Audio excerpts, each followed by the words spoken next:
Hey guys, wanna know how to link your Google account to PUBG Mobile? Well, no worries. In this video, I'm going to show you an easy step-by-step guide on how to do it. It's super simple, so let's get right into it. Now, first off, simply open up your PUBG Mobile application, and once you're there, on the bottom right, you can see this small arrow icon. So simply press on it, and right here you can see settings right here. Simply press on it again, and now make sure you're under accounts, and under account information on the first option you can see something known as linked. So mine is already linked to Facebook, but we are doing it for Google. So simply select this plus icon right here, and then first up do your security verification right here.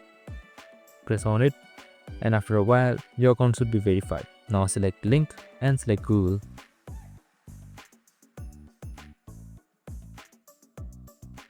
And after a while your linking should be successful.